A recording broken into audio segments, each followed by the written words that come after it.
Bonjour à toutes et à tous et ravi de vous retrouver pour parler aujourd'hui du bilan de la génération Mitterrand. Et oui, ça fait 40 ans que François Mitterrand a été élu président de la République le 10 mai 1981 précisément sur une politique de changement. Alors je m'en souviens très bien, j'avais 10 ans à l'époque, effectivement, ça ne nous rajeunit pas. Je venais d'un milieu modeste, à une cité HLM, à Orly précisément. Alors pour tout vous dire, mes parents avaient voté Mitterrand, comme beaucoup à l'époque, et avec beaucoup d'espoir, et puis des espoirs qui évidemment ont été déçus. Alors pas seulement pour ceux qui ont voté Mitterrand, mais pour beaucoup d'autres, pour la France finalement, puisque alors, c'est sûr, on va pas tout mettre sur le dos de Mitterrand, mais néanmoins, il a ouvert la boîte de Pandore de la dépense publique, de la dette publique, en nous laissant croire que tout irait mieux dans le meilleur des mondes, que la France allait retrouver une croissance forte et durable, qu'on allait baisser le chômage, baisser les inégalités. Puis on va voir malheureusement que ça n'a pas été le cas, bien au contraire. Et le drame, c'est qu'ensuite, finalement, on n'a pas inversé cette politique.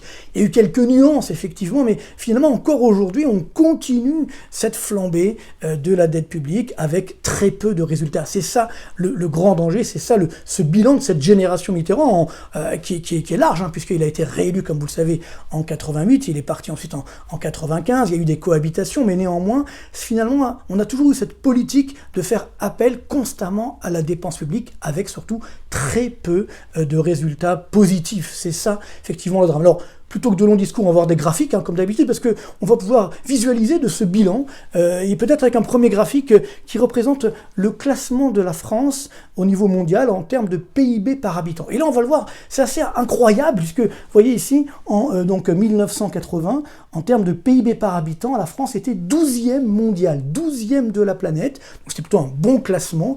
Et ensuite, regardez, quasiment instantanément, en quelques années, de par la récession qui est arrivée ensuite en France, de par la forte hausse de l'inflation, c'était le début des années Mitterrand justement, et bien regardez, en quelques années, la France a perdu 7 places, on est passé à la 19e place. Alors après, on a essayé d'inverser la tendance, on a essayé de retrouver une certaine politique sérieuse, mais malheureusement, encore une fois, la boîte de Pandore était ouverte et ça a continué, si bien qu'aujourd'hui, vous voyez, nous sommes 24e mondial en termes de PIB par habitant, c'est-à-dire la richesse par habitant, donc en France, 24e mondial. Alors bon, on regarde ça tranquillement à tête reposée. Voici le classement, donc la France est là, 24e, ça c'est le classement en 2020, chiffre du FMI tout à fait officiel. Alors évidemment, il y a beaucoup de pays devant nous, bien sûr Luxembourg, mais bon, si on regarde par exemple les États-Unis, vous voyez les Pays-Bas, on a également bien sûr l'Allemagne qui est devant nous, l'Autriche, et même le Royaume-Uni et le Japon. Donc c'est ça aussi une grande tristesse, c'est que finalement la France a été déclassée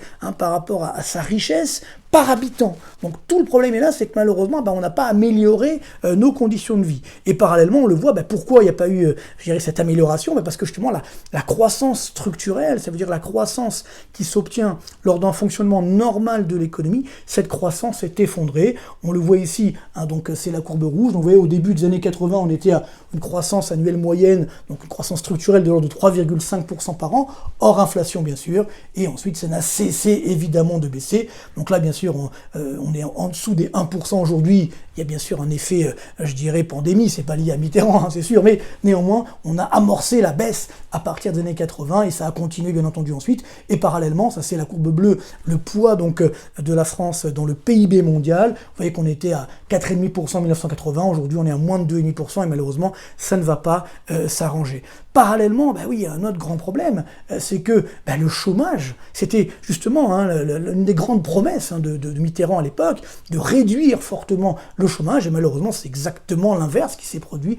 On voit ici donc depuis les années 75, 80, donc on avait à l'époque un taux de chômage encore de 6% en 81, et puis malheureusement ça n'a cessé d'augmenter. Il y a eu des phases évidemment, où ce taux de chômage a réussi à baisser grâce bien sûr à une reprise mondiale, puis on a eu heureusement des révolutions technologiques, on a eu quand même quelques bienfaits au niveau mondial qui ont soutenu un petit peu la croissance, mais encore aujourd'hui vous voyez qu'on est sur des niveaux de chômage. Alors, on n'est plus à 11%, c'est vrai qu'on était à 11% dans les années 90, mais on est toujours autour des 8% aujourd'hui, alors malgré les aides.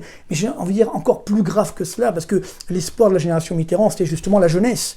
Et ceux qui ont le plus souffert, malheureusement, de ce chômage, c'est les jeunes, les moins de 25 ans. On voit ici le taux de chômage des moins de 25 ans, évidemment, les espoirs déçus. Vous voyez, on passe de 13%, on est monté à 20% dès 1984, on était même à 26%, vous voyez, encore quelques années. Donc là, on est autour des 20% de taux de chômage des moins de 25 ans. Ça, c'est la grande déception de cette génération Mitterrand. Même sur le taux de pauvreté, où là aussi on avait beaucoup d'espoir à l'époque, eh bien le taux de pauvreté a augmenté. Alors là on voit le taux de pauvreté en France, donc c'est les personnes qui vivent donc sous le seuil de pauvreté en France, donc 60% de ce seuil de pauvreté, donc c'est vraiment largement en deçà du seuil de pauvreté, et donc on était à l'époque, vous voyez dans les années 80, autour des 12,5%, 13% dans le meilleur des cas de taux de pauvreté, et malheureusement on est monté à 14,5%, et nous y sommes toujours aujourd'hui. C'est les chiffres donc de 2018, on n'a pas encore les chiffres définitifs de 2019 et 2020, mais néanmoins, vous voyez que nous sommes sur un taux de chômage, un taux de pauvreté autour des 14%.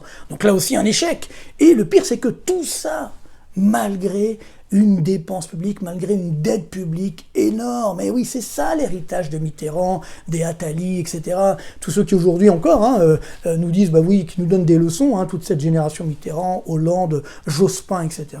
On a continué malheureusement constamment d'augmenter cette dette publique, et on le voit ici, voilà.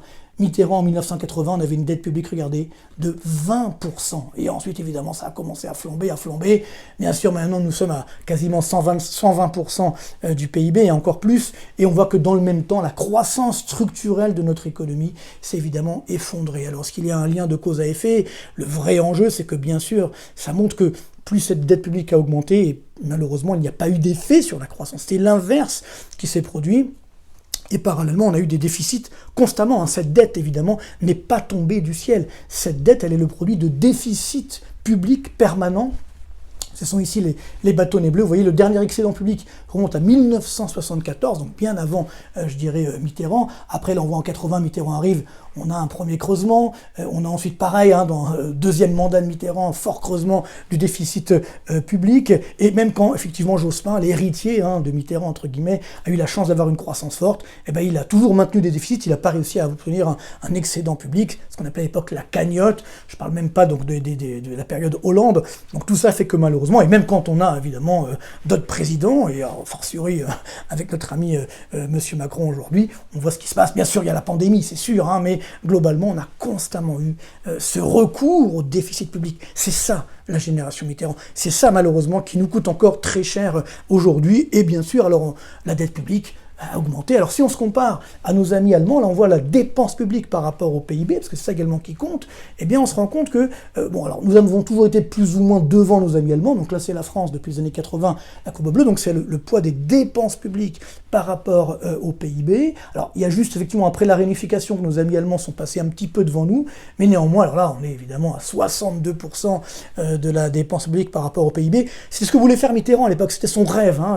On avait à l'époque, vous voyez, 45% à peu près de dépenses publiques par rapport au PIB, 46 exactement, on est monté à 52, et puis en plus ensuite il s'est calmé bien sûr, mais lui il voulait aller largement au-delà. Alors c'est finalement Macron qui l'a fait, 40 ans plus tard, bon, lié également à la pandémie c'est sûr, mais tout ça pour dire qu'encore une fois, rien n'a changé finalement. Mitterrand est toujours là en quelque sorte, c'est-à-dire que sa génération est toujours là, aux commandes, et avec évidemment cette démarche entre guillemets de recours constant, permanent à la dépense publique. Alors on me dit, mais est-ce qu'on pouvait faire autrement ? On voit bien qu'en Allemagne, par exemple, où là aussi on a augmenté la dépense publique, mais tout de même, avant déjà on avait fait des efforts, et là on est toujours, vous voyez, autour des 50% du PIB, on n'est pas à 62%. Donc c'est là où globalement, il faut bien prendre conscience que, évidemment qu'on peut toujours faire autrement. Mais nous on dit non.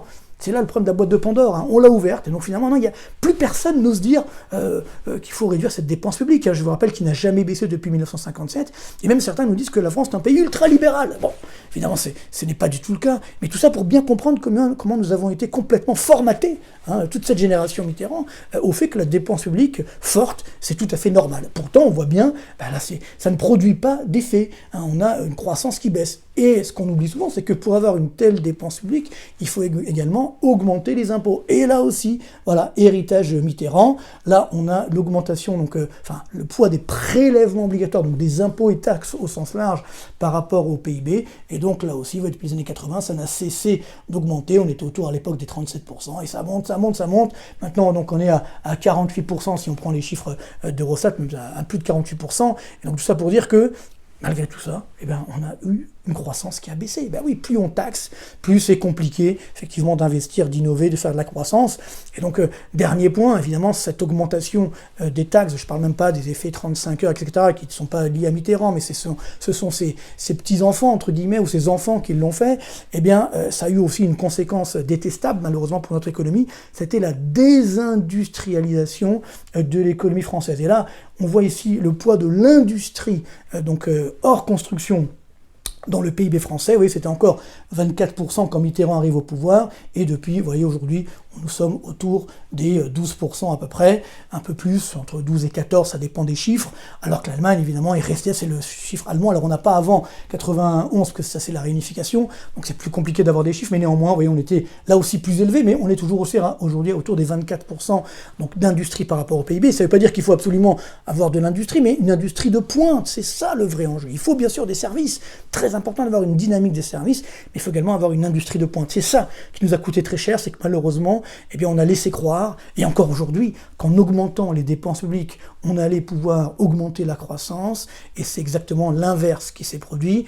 Même surtout, le chômage a continué d'augmenter, il y a toujours autant de pauvreté, voire d'inégalité. Alors ça serait pire si on n'avait pas la dépense publique, c'est sûr, mais il y a peut-être un juste milieu aujourd'hui à trouver. Donc voilà, il faut absolument que nous réussissions à trouver celui ou celle qui va réussir à changer cette donne. Quand je dis celui ou celle, c'est plutôt une équipe, parce qu'aujourd'hui, malheureusement, il n'y a personne. Personne n'ose dire aujourd'hui qu'il faut moderniser l'économie française, revoir sa dépense publique, bien sûr avec beaucoup de social, mais de façon équilibrée, de façon harmonisée, avec justement une croissance forte et durable qui puisse revenir au rendez-vous, avec des créations d'emplois, avec une industrie de pointe, avec une innovation. Donc, voilà, c'est tout le problème de cette génération Mitterrand, donc encore une fois je fais partie, c'est que malheureusement nous avons eu beaucoup d'espoir déçus, puis surtout on n'a pas réussi à inverser la tendance. Alors j'ai essayé de le faire depuis des années, en allant voir nos dirigeants politiques, malheureusement ça n'a pas marché, donc espérons que ça viendra